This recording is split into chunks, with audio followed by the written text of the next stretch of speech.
Casaletto, and you are listening to another episode of This is Woman's Work. Okay, you may be feeling a little confused since you're hearing a different voice today and a different name than you usually do when you tune in. Well, that's because for this special episode, I've taken over the mic and we'll be interviewing not only Nicole, but also her partner in crime, Jay. It is a special day here because Jay is Nicole's very first male guest on the podcast. So fitting and so right. I'll be asking how they make their partnership work while navigating marriage and raising their awesome daughter, JJ. For those of you who've been listening to this podcast for the past 3 years, we know Nicole's mission is to eliminate gender expectations and redefine women's work. Today, I feel like we all get a front row seat to hear how Nicole and Jay are both figuring out how to do this in real time. Okay, so you may be wondering, why me? Why am I asking the questions and getting to lead this conversation? Well, the answer is twofold. First, I am one of a handful of people in the unique position to know both Nicole and Jay at a really deep level.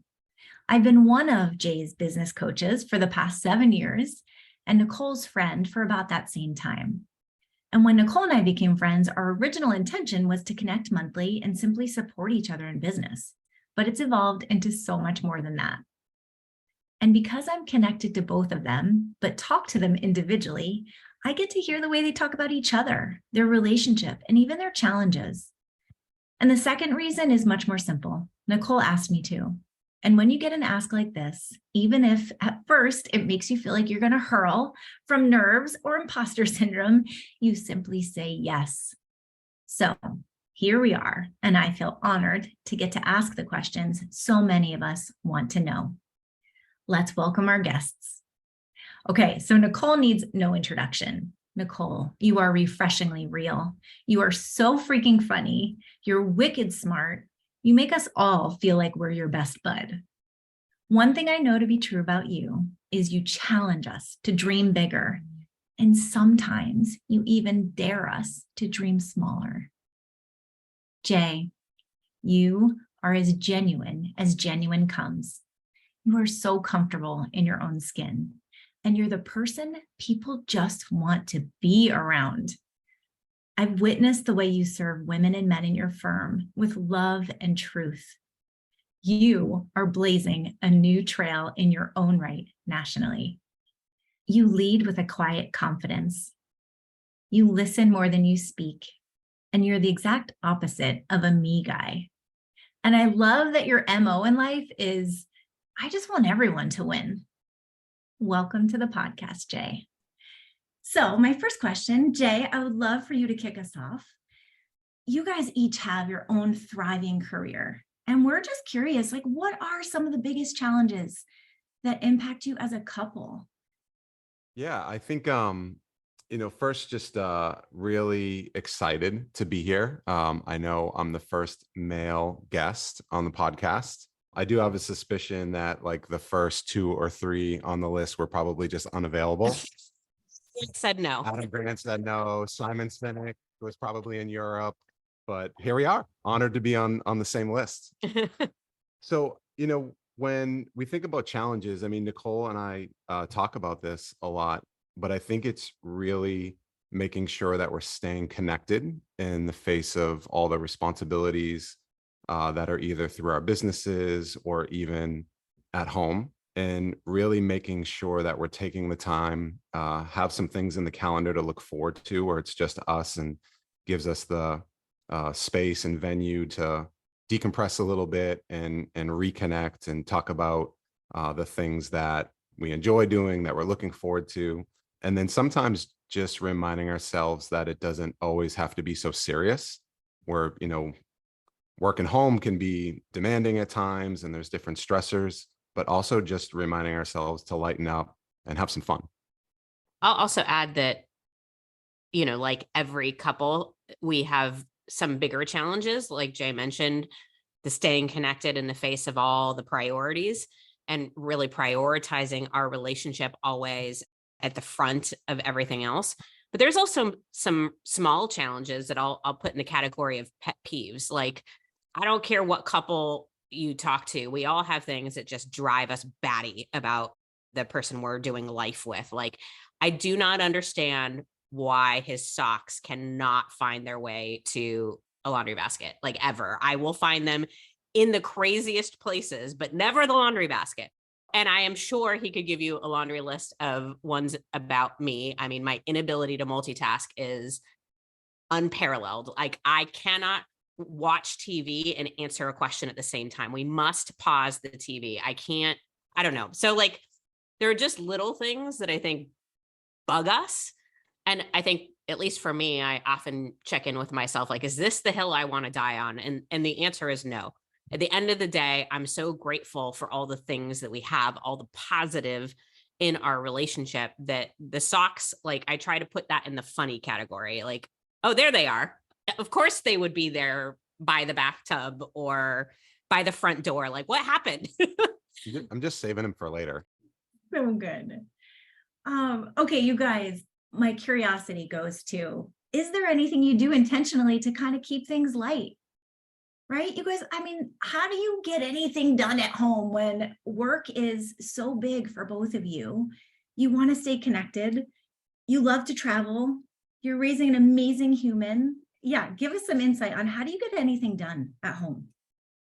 Yeah, I think on the home front, we really try to just divide and conquer, right? So, there's chores that just need to get done. And I think for us, coincidentally, some of them just line up with things that we enjoy doing. And, I don't necessarily know that it was natural, but I do a lot of the food shopping and cooking, and Nicole does a lot of the bill paying and kind of logistics around running the household. And, obviously there's chores that we don't enjoy doing or love doing, but we try to just put those under our umbrellas. That way there's just kind of clarity on, like, okay, I'll get this, you get that. And then, as far as having things in place, I mean, we both love to travel. I feel like a lot of people do, but we always try to make sure that we have something in the calendar to look forward to. If, there's not kind of that stake in the ground, and we'll kind of pause and say, like, hey, what's coming up? Should we plan a little staycation, even if maybe travel isn't on the horizon? And I think that just kind of allows us to know that we're working hard. We, have the ability to have some impact in our businesses, but that we also have time just for us set aside that we can really look forward to. Yeah, I would add, yes, we divide and conquer. And I think some relationships, like, that means you do it one day and I do it the other day. In our world, it's like, you do that and I don't touch it. Or I do this and he has, like, I don't think Jay knows where we bank. And I have not cooked a meal for our household in, I don't know, 5 years. And so when we say divide and conquer, we really divvy things up. Yeah, I might have taken the trash out here or there, and he might have washed a dish here or there. But for the most part, we just really separate things. And that's what works for us. And then whatever it is that lights you up, I think that needs to be prioritized. And for us, yes, it's traveling. And we genuinely like spending time together. And we're both very different. Jay's more extroverted. I'm more introverted. Jay likes going out and seeing people. I like my couch. But we are both very productive, but low energy people. And so I think that actually works for us, because our ideal vacation is to do nothing. So we go to these amazing places and we might do one touristy thing, but for the most part, we're just spending time with each other. It revolves around meals and laying by pools and having a cocktail and taking naps and things like that. And so that works for us and helps us feel connected in the chaos and the busyness of life. And it allows us to have conversations about maybe how things are changing or evolving, or, hey, I need some help with this, or this new thing popped up. I mean, as JJ's getting older, there are different needs or tasks. Like, it used to be, who's going to watch her when somebody travels. And now it's a little bit more like, who's going to drive her to this sport or to this friend's house. And these times that we spend together give us an opportunity to talk through that and create an ideal situation. This is what we want it to look like, proactively versus reactively. Yeah. Okay, you all. So when you travel, right, or if you have a getaway, there's like that built-in space. What happens in, the traditional Monday through Friday when you guys are both spent or that energy is like just pretty close to empty? Is there anything that you do intentionally to, I don't know, not let it get the best of you, right? If you're low energy or if you're at odds or need to talk about something really important in the thick of it all, curious if you have any systems or anything that just supports you when kind of stress and overwhelm might be kicking in. So my immediate reaction goes to, we'll look for the opportunity, like, hey, do you have 5 minutes if something's going on? And we try really hard not to do the, hey, I need to talk to you about something later. So it's not this thing that's going around in your mind for the whole day, but we look for that opportunity where there might be 5 or 10 minutes to have a conversation. One of the tactics, I don't always do it, but when I do it, it makes such a huge difference. One of the tactics that really works for me is to bring up whatever it is and to clue Jay into what it is that I need or what it is that I'm looking for in that conversation. So for example, I need you to just listen, or I need you to help me problem solve, or I need you to get really pissed off with me, or whatever it is, right? Because when I have a conversation like that, I'm usually looking to him for something. And rather than making him be a mind reader or setting up a situation where I may or may not get what I need, it's just being upfront about what it is that I'm looking for. And then he has the opportunity to say, yeah, I can do that, or no, I can't. Or, at the very least, we're just setting each other up to win. So that was my first reaction to your question. I don't know, Jay, do you have anything to add? Yeah, I think too. I mean, there's definitely times, especially kind of early on in our relationship, or maybe when JJ was a lot younger, that, Lynn, you described it perfectly, right? Like the fuel tank is just on empty at the end of the week. And I think what we both have done a pretty decent job at, and a thing that I'm always trying to look through this lens, is how can I be really impactful at work and make sure that, I'm getting results and getting the job done and help supporting the people around me, but not over rotating so much that it's at the expense of my family, right? So that when I get home, the gas tank's on complete empty, right? Or, are there certain things that I can do throughout my day, throughout my week, to put me in a position to kind of re-engage as I get back home, or give myself a little boost of energy to get JJ out to her soccer game, or for Nicole and I to have a little bit of a date night and not just be falling asleep on the couch all the time. So it's a little bit easier said than done, but I think for me, it's just looking for those opportunities to say, like, hey, today's going to be a busy day at work. I have a ton of opportunity to have impact. And then how do I protect or kind of re-energize myself so that it's never at the expense of Nicole and Jalen? It's so beautiful, Jay. I hear you saying, like, kind of keeping first things first, right? Like they matter most. And Nicole, I loved your guidance on Jay. I need you to listen. I need to help you. I need your help in problem solving, or I just need you to be pissed off with me. Just the way that you're like guiding, right? And not expecting Jay to be a mind reader. Well, and I'm laughing because more often than not, I need Jay to just be pissed off with me because I get, fiery, and Jay does not get pissed off easily. That's not his go-to. So it makes for funny conversations. So good. Okay, my curiosity goes to you all. Not only are husband and wife and parents together, you're colleagues too. You started as colleagues, you still work together. And I'm curious how you navigate that part. Like if you talk about work, is there, I don't know, I've heard some people say, oh, we only talk about work in the home office, or we schedule time for that and treat it like a business meeting. I'm curious if there's anything you guys are aware of that you do to take off the husband-wife hat and put on the colleagues hat.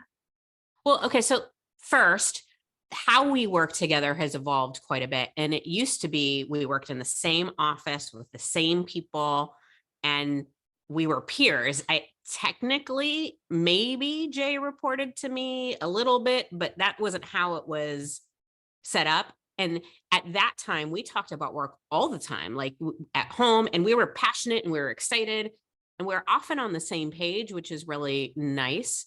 So we didn't really have any buffers or whatever. As our careers have evolved and changed and whatever, I think for the first time now, we're a little bit more in the how was your day, honey? Stage, right? Like I know enough about his work to be dangerous and he knows enough about mine. And so we can ask some thoughtful questions and all that. But I feel like in the last year, it's actually been sort of important to interact about work as husband and wife, not as colleagues or, with both of our business hats on, because I think sometimes, especially me with him in his work, I can like be too coachy, right? Like I can feel myself getting into my coaching space and then I like have to go, wait a minute. I'm not his coach. This isn't my role. That's not what he's asking for here. And if he needed a coach, he would hire me. It's not what he's looking for. He has people like that in his life. So like taking that step back and being wife, I think has been really important as of late. Yeah, and I think to add on that, what has been helpful to, and especially for me, what's been helpful is for us to just share what's important in our businesses right now and what we're working towards, not from like a giving feedback or anything like that type of scenario, but really just creating the space to share what the priorities at work are so that we can support each other, right? So there's, different seasonalities to our business and there's, different priorities throughout the year. And I think we both have a pretty good understanding that we each work really hard, but to understand what we're working towards. So if there's a certain day where one of us is a little bit more stressed out, or also knowing if there's a big project for either one of us that, we might be putting in a couple more hours or just be working a little bit differently, that we are being proactive about that and understand it about each other and also can support each other throughout the process. Yeah. So it's not like, oh, she's just traveling for fun or he's just working late because he's not prioritizing his family. It's no, we understand what each of us is up to and why it's important. And I think that allows us to support each other better and give each other a little grace when things get messy, which they do. Beautiful. This is a question that came in from the listeners for Jay. Jay, when it comes to marriage, what are the positive impacts of having a truly confident wife? And when do you see and feel Nicole stand in her confidence the most?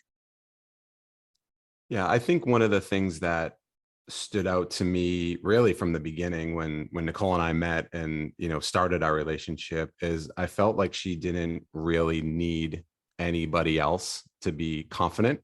And I feel that in our relationship, right? So I feel like Nicole doesn't need me to be confident in her work and the decisions that she makes. And I think vice versa.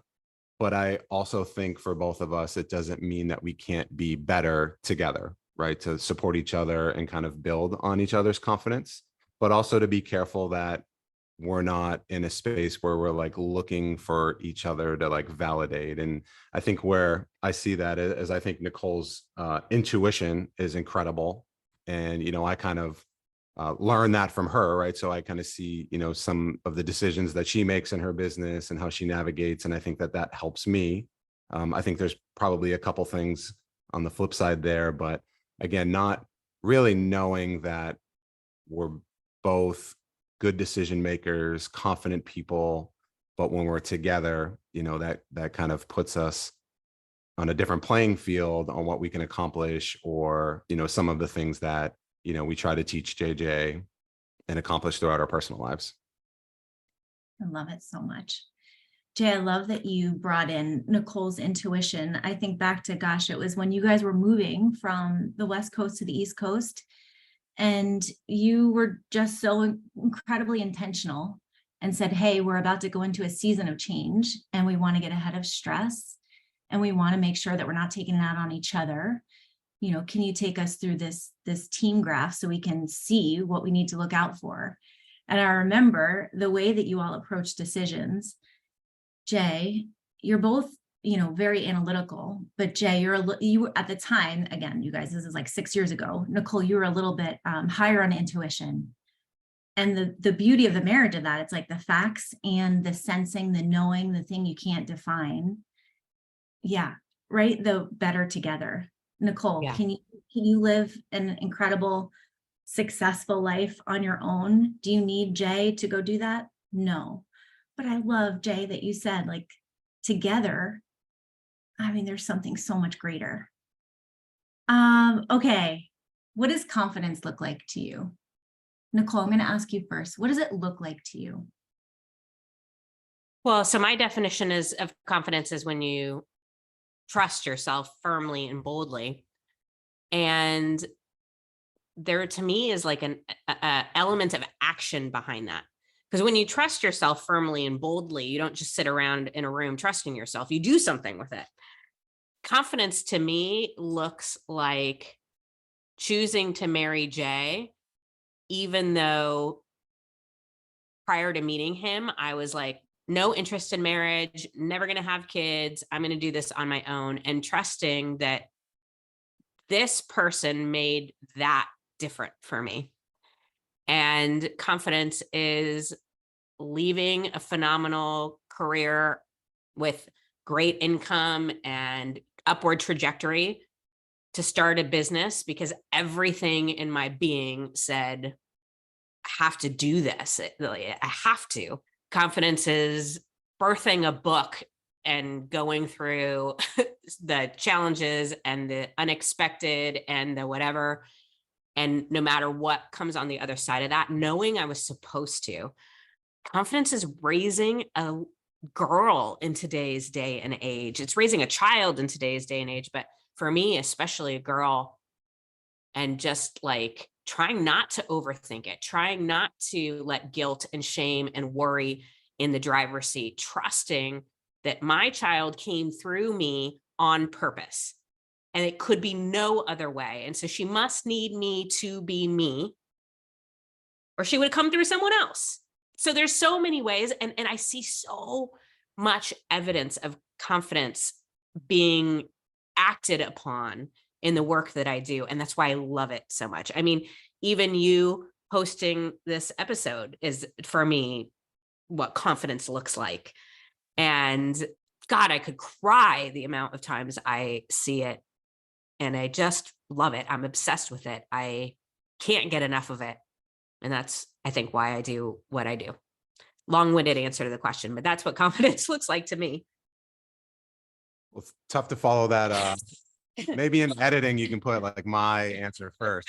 Yeah, I think what confidence means to me, and again, I learned so much from Nicole and the work that she does and the work that she does with our firm. But I think what confidence means to me is to get into action, but to not be afraid of making mistakes, and that nothing is ever really going to be perfect. And I know that for me, confidence doesn't come when I'm overthinking things or when I'm trying to like perfect an idea before I put it into motion, but being able to trust myself, get it into action, have the ability to own when things aren't going maybe the way that I thought that they were going to go. And then also not being so maybe stubborn, or be able to be a little bit more agile to pivot and change the way that I'm working on something to get towards the result that I'm looking for. That's a mic drop right there, too. I know, I'm pretty proud. Maybe he should have written the book. Oh, good. One of my favorite parts in the book, Nicole, is when you go, my confidence isn't walking around in Jay's pocket. Yeah, that'd be weird. But yeah, hearing how much love and appreciation you have for each other and what you've learned about confidence from each other, it's just beautiful. Let's talk about Jalen, Kalil. Let's talk about JJ. And as a parent, just what's truly important to you about raising her and helping her build her confidence. We'd love to just know, I mean, are there any pain points or compromises you guys have had to make about the way that you view confidence and what you want for her and how you're raising her? Can't really think of any situations where we don't see eye to eye, or where we've been like adamantly opposed to how we should raise her, or and I think a lot of that is because of proactive conversations with our family planning. We've started talking about what's important to us as parents, and we kind of have this like, there is going to be so much messaging sent her way. What are the top things that we want to be intentional about and focused on? What do we care the most about? Like, if she could learn nothing but these few things from us, what would they be? And so that's really helpful, I think, for keeping us on the same page and really focusing on the right things.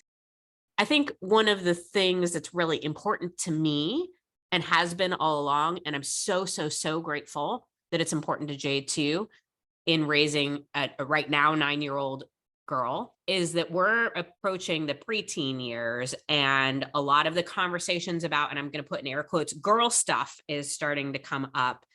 And it's so important to me that Jay be engaged in those conversations and he be there. So I think even just a couple weeks ago, JJ started asking me some questions about puberty, and Jay had just come into the kitchen from a run, and he stayed in the room with us while we were talking about it. And he piped in on a couple things and asked a question. And I just felt so good, because it's so important to me that we parent together, and that JJ doesn't think that any of that is embarrassing or weird or shouldn't be talked about or isn't normal. And to me, that is important as it relates to confidence, because I think girls are getting the message subliminally or in their faces that being a woman or turning into a woman is something to be embarrassed about. And that has to separate us from our trust in ourselves. If I think what my body is doing is weird and not normal, I'm going to stop trusting my body and what it's, and so like, I don't know if that totally is a direct answer to your question, Lynn, but that's just what popped into my head as far as things that might be uncomfortable that we're being intentional about in the goal of having a confident child. And even before I got so big into confidence and was speaking about it and writing a book about it, that was on our list from very early age. You know, we wanted JJ to be confident. We want her to be brave. We want her to be hardworking. We want her to be kind. Those are the 4 things that if she's nothing else and we can contribute in no other way, if we contribute into that, then I think we win. She wins, more importantly. Yeah, and I think some things to add that we try to be intentional is to also help her solve problems, right? So, to be careful not to just like handle things or take things over or do things, even though that might be a little bit easier at times or take less time, but to reinforce and support that she is capable of figuring things out, right? So if she's a little nervous coming into a situation or something sports or school related, to remind her that, she's capable of figuring things out. And, we don't know what the end result's going to be, but we know that she's brave. We know that she makes good decisions, and we know that she's capable, right? So to kind of support her to figure some of the situation out on her own, rather than us stepping in and just giving her a solution. I'll also add, and this comes up a lot. People often ask me, like, how do you raise confident kids? And my initial answer is always work on your own confidence, because people learn best via experience and observation. All humans do, including children. And so I think, both Jay and I, it's important to us that we demonstrate confidence on a regular basis. But tactically, there are a few other things that I think we do on purpose. Number one, I don't ask, JJ, how much does mommy love you? It's the, when does mommy love you? And the answer is all the time, because I want her to know that our love is there. She doesn't need to earn it. She doesn't need to prove anything. She doesn't need to achieve to get it. Like, it's just there. And then the last thing is we try to ask questions like, how did that make you feel, as opposed to, or did you feel proud of yourself, or did you feel brave, as opposed to saying you were brave, or I'm so proud of you? Because we want her to connect to the feeling she has first and foremost, and want to feel more of that, as opposed to, again, if I'm proud of her, then she's going to potentially be doing things to make me proud or to make Jay proud. And of course we're proud. Of course we are. But we want her to prioritize her own relationship and trust with herself over even our own. I genuinely hope, as a teenager, young adult, or adult, if her inner knowing tells her to be or do something, even if it's against what I think, that she'll choose it. What is so beautiful is I'm hearing the way you are partnering together, your partnership in parenting, but also this really intentional partnership with JJ. It's like a partnership with her that I'm hearing and observing. And it's so interesting. It's the first time in my 48 years that I'm viewing a parent-child relationship as partnership. And it's really special. Well, and let's be real, we have our moments. Like, there are times we really suck at partnering each other and with her. Like, in no way would I ever want to send the message that we think we have it figured out, or that things are working really well all the time. We're very aware, especially as we head towards those teenage years, there are going to be times where she hates me. And we've had conscious conversations, like, she can't hate both of us at the same time. And so that's why I think it's so important that Jay be engaged with, and again, I'm going to put in air quotes, like the girl talk stuff, because if she's pissed off at me, she still needs somebody to go to, and maybe she'll be pissed off at him. I don't know. That seems very unlikely to me. If you knew us, I think it's highly probable that her and I are going to butt heads, and he's going to be the cool dad, but I'm all good with that. I love it. I'm curious, just in Jay, when you think about what you've learned about confidence and how it's impacted you at work, do you notice leading women and men differently? Like, when you're leading a woman, how would you maybe coach or guide her differently than a man, or is that not true? Yeah, I think I have learned a lot from the woman in our office and coaching some of the women in our office. And I think the thing that is the most glaring is to make sure that I'm really listening, like actively listening to people when they're sharing, their priorities, their goals, and their challenges. And I think the importance there is actively listening versus passively listening. And I think working with women and people that have different backgrounds that maybe I had, is that people go through challenges in work and life that I am just completely oblivious to, right? Things that weren't on my radar or aren't on my radar. And by taking some time to slow down and look people in the eyes and actually listen to what they're working on or what they're going through, I think has allowed me to be a better coach for women and for men. So I think maybe my default prior to working with so many successful and confident women was, to maybe be more passively listening and thinking for a solution and saying like, well, have you tried this? Or, this worked for me. Have you tried that? And I think that in some instances that could work, but I think just being able to have a lot more awareness of what people are going through, even though I might not have the solution, has allowed me to help guide people to get the solution or to overcome an obstacle that has maybe been a speed bump in their way of getting to where they want to go. I want to add too, just from observation, one of the things I'm so proud of and I think is so cool is Jay, as a leader in his organization, like he could have answered that question of, oh, I just called Nicole in, right? Like if there's a woman struggling with something in my office, I just set her up with a call with her. And that doesn't happen. Jay very much prioritizes this work and prioritizes creating a culture where everybody feels like they belong and can succeed. And he does the work. Sure, we talk about some things at home, and I like to hope or think that maybe some of my work has influenced And on occasion, I might go in and do something, but this is not something he's ever delegating.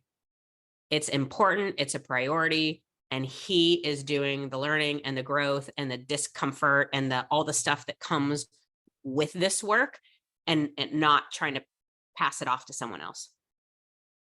You all, I want to ask you about something that, Nicole, you, for the past 3 years, you've kind of dripped on us.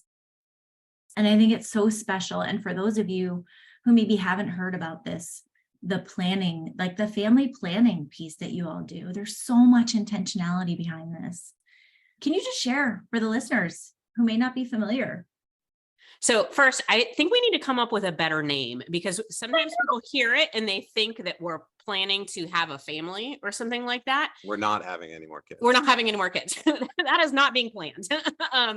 So listeners, if you have an idea of like a really cool name that lets people know what we're talking about, I would welcome it. But ultimately what it is Jay and I purposefully and strategically set time aside twice a year. We're actually in our mid-year planning retreat right now. You can't see me, but I'm in a robe. We're in a hotel room together.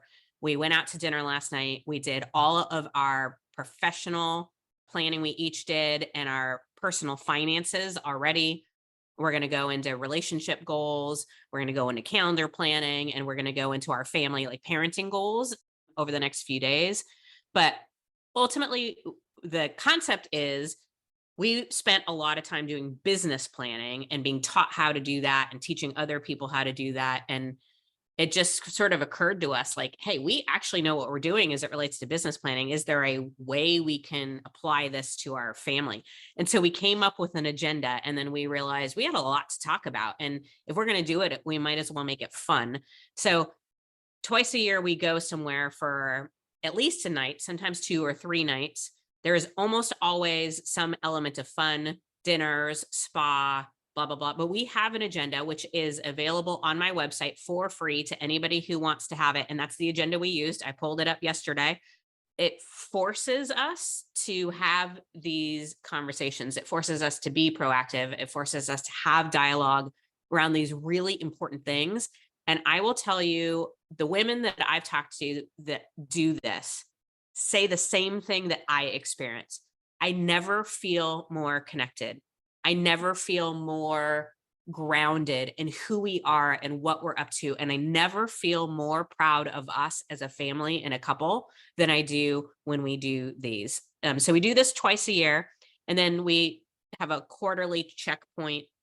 And once a month, we get together and do a few logistical things.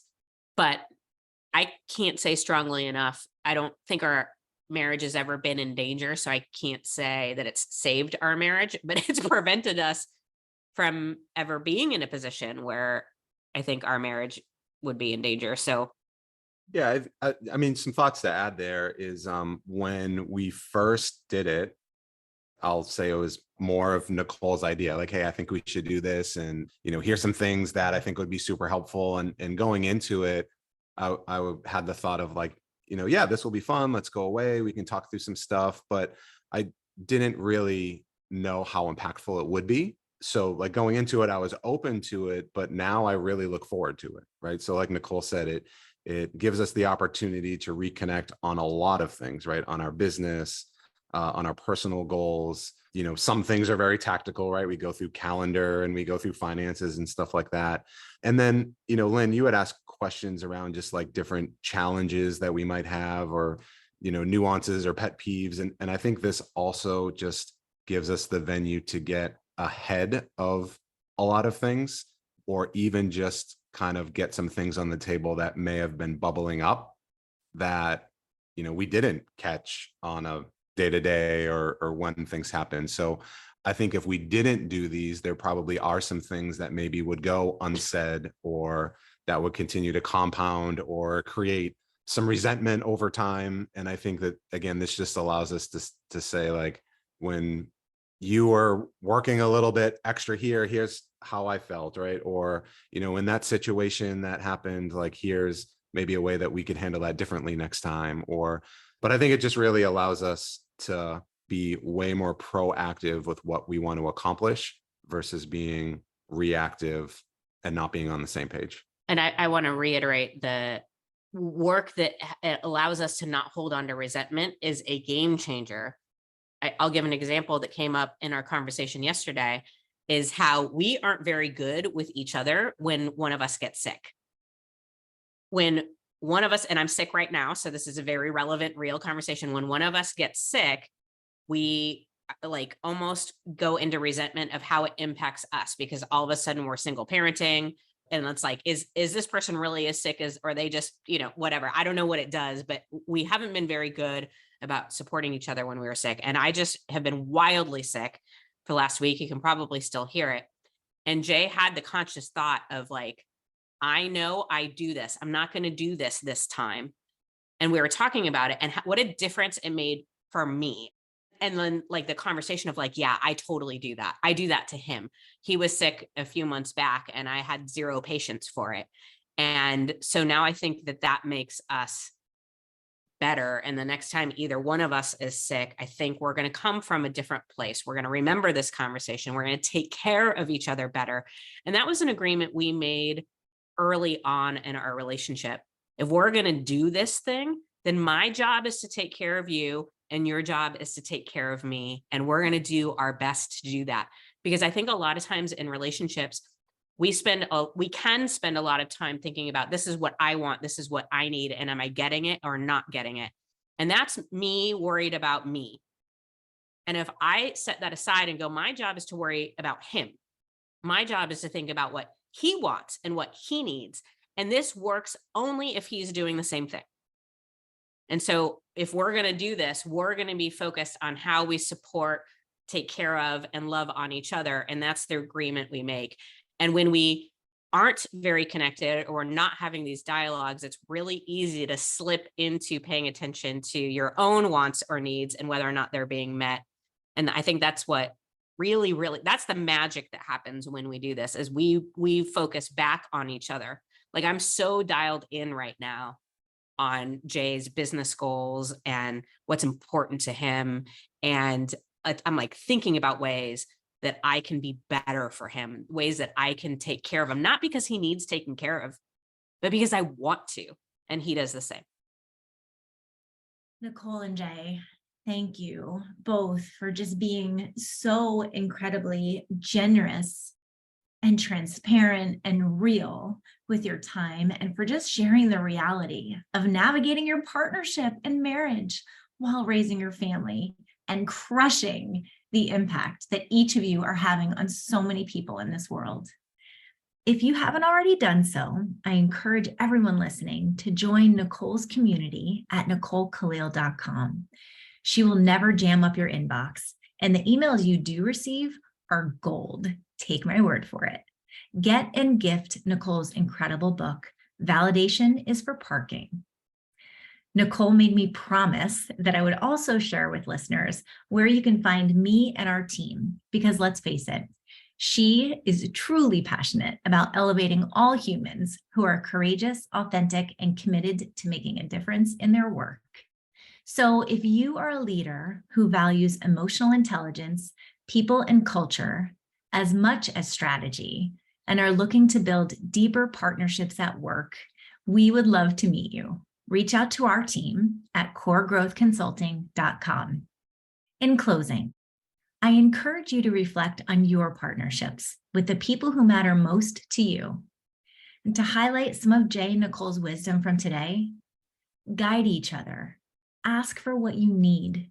Your partner cannot read your mind. Tell them who you need for them to be for you in situations. Do you need your partner to listen? Or do you need them to help you solve a problem? Or in this situation, do you just need them to be pissed off with you? Confidence in partnership comes from getting into action, comes from trusting yourself and being willing to pivot. Partnerships deepen when we don't allow ourselves to stuff things down, when we have conversations about the hard things, and especially during seasons of change. Spend some time thinking about your partner and ask yourself, how else can I support them? Who can I be for them? And above all, let's keep it light. Let's not take ourselves so seriously. We are all figuring it out as we go. This is Woman's Work.